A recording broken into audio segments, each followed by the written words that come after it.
so this first tutorial will be about IJW and how to configure it using Applica app with Bluetooth connection and the wizard that is embedded in the app. Our typical scenario is to configure a cold room with low temperature, so it will have a set point of minus 18 degrees that will control the on-off of the compressor. Then we will manage also a fan for evaporator and defrost with a resistance. Then we will manage to turn on and turn off the light with a button and to monitor the door status to check when the door is open or closed. And then we will configure some alarm that will be sent to Applica. So all this task will be done with the wizard. So let's now go to the mobile phone. We will launch Applica, and we will start with a Bluetooth connection. This will scan for all the active devices. In this case, we will connect to a small IJW. Normally, the control has a default name given by factory that is shown on the label. After the first connection, you can change it and give a more familiar name in order to be more recognizable. Then it starts the Bluetooth connection with the device. Normally, the closer you get to the device, the faster is the connection. If you now look at the screen of the device, the write changed from CFG to BLE, means that now the control is controlled by Bluetooth. Now then, we can enter the password. The default password is 22. If you don't remember it, it's also written on the control. And it will start with the configuration wizard. The wizard is done by some question that helps to configure the device. So first, we say yes. In this case, we start with the wizard. The first thing is to choose the application. There are 4 possible choices. One is refrigeration with stop defrost, refrigeration with active defrost, electrical or hot gas, the possibility to do cold and heating with the neutral zone management, or just heating. In this case, we want to configure the resistance, so we choose for electrical defrost.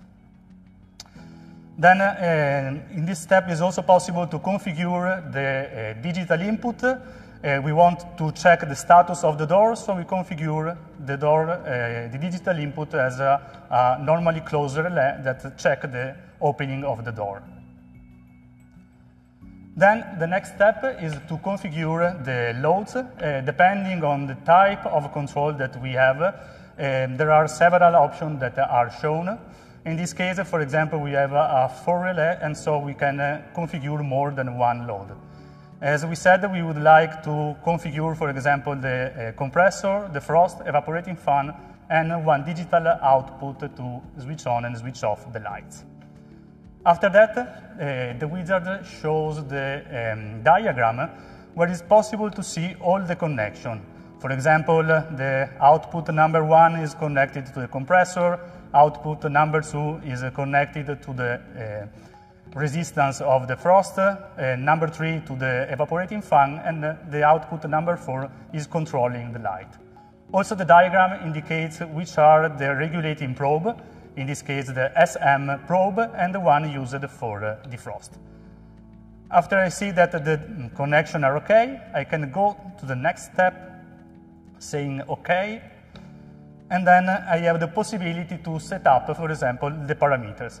First that we will change is the regulating temperature. We said minus 18 degrees. Okay.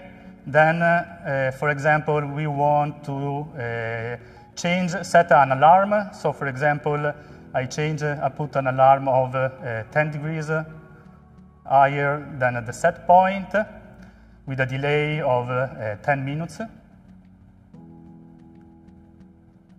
And last, for example, I change some timing of the compressor. I set it to 0. So it will immediately start anytime there is the request. Okay, in this point, it is possible to export the wiring diagram in order to check later if the wiring are correct, or I can export the complete list of parameters, creating a PDF file that can be saved. So, next step then is to apply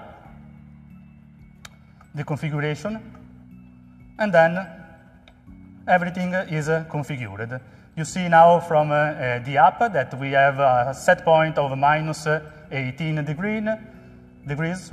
I can, for example, turn on the lights and turn off. And now, for example, if I open the door, I see that the evaporating fan and the compressor are stopping and the lights are turned on. So this is our task that we completed in a very few minutes.